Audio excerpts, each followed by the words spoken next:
the due process. So members, welcome to the Committee of Whole House, where we are going to consider few amendments. It's not going to take us much time. So members, let's start.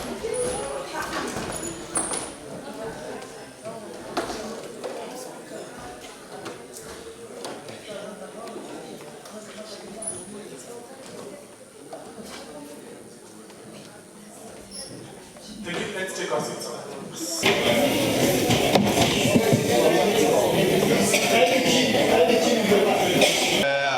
Moyo nago eire yowira yangwe onge tira gala kamwe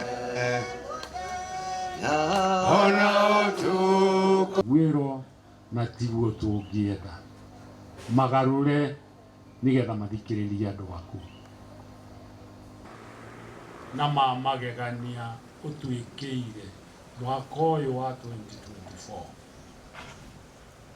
Ngai baba ciana citu Ngai ninyuire ndawa muno iria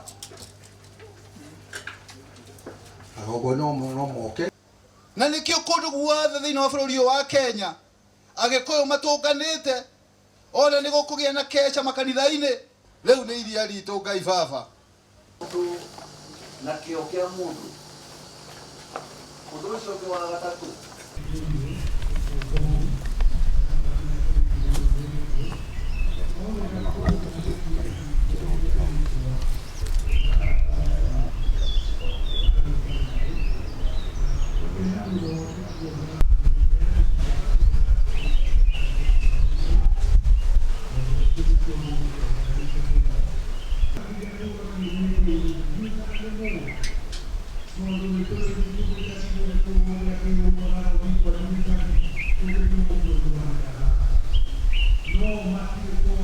Last year, November, we petitioned the National Assembly to change the Mace so that it can conform to African culture. And this is the petition which I wrote on date 1st November 23 to the clerk of National Assembly. Assembly through the Public Petition Committee intervene and make the public all the information regarding the visual displays of the Parliamentary Mace be made public. And if found out that the symbols represent foreign cultures, then public position should be conducted to have the Mace fashioned to represent the culture of Kenyan citizens. B. All the foreign fanfaria displayed by the Mace so that if found to be foreign, they can be replaced by images of our heroes and heroines. The Legislative Council, Mr. Kafed Bentik, received the Mace from the Crown Prince. That the Mace was originally a weapon used to guard the king as late as the 14th century. 4. That the Mace is shaped like a club resembling a weapon of war. Further, aware that there are instances recorded in history where the Mace was used to batter heads of others. Concerned that during the colonial times, the Defensia White Paper is quoted on 23rd July 1923, saying that the interest of the African native must be paramount. 5. The future of Kenyan Parliamentary Mace should be made public so that the people of Kenya would be able to demystify whether the symbols displayed by the Mace represent Freemasonry, devil worship, or other known cultures, etc. Conducted to have the Mace fashioned to represent the culture of Kenyan citizens. As you may be aware, the Mace is viewed and accepted as the symbol representing the legislative authority of the Speaker and the House as a whole. In addition to the standing orders, the National Assembly operates using tradition, practices, and procedures from time to time. The Speaker, through a considered ruling all of the procedure, and the House Rules Committee may make amendments to its standing order. In this case, the proposals in your petition will be handled through internal mechanism of the National Assembly and may therefore not be reported to the House.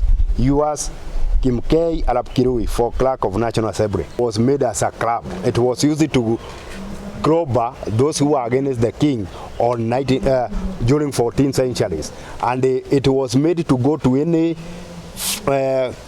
colonial countries so that we always conform with their tradition. And in particular that we got our independence, it is our right to enjoy our culture through parliament where the laws are made. And if they don't change, we will always remain a colonial from the parliamentary. That's why sometimes I wonder when our parliamentarian gets to the house, they don't do as we have as representative of Kenyans, because the Mace and the spirit, everything is spiritual. The Mace attach them to the colonial spiritual and the attachment. So it is high time that they change to conform our tradition, culture, and we feel that we own our Mace, not the foreign Mace.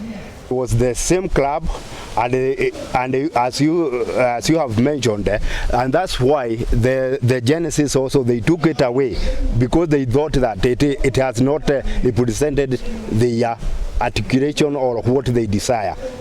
And to make it worse, they can't do anything until they praise it and they honor it. So we want the Mace to change and it conform to our culture, which is very rich, and our tradition, and it attach us with the heroines and what we were fighting to have the new Kenya conform with all the desires of the Kenyans people.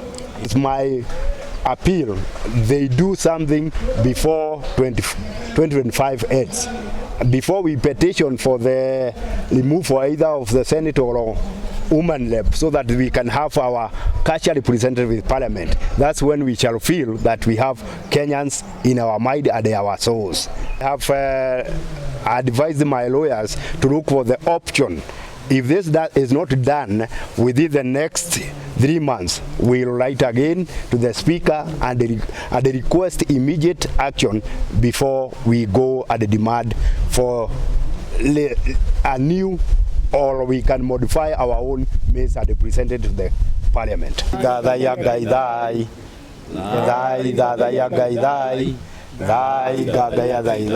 Bũrũri ũrarama na ũgĩe mahiũ na ũgĩe kila kĩndũ na ũtonga wa indo ciothe.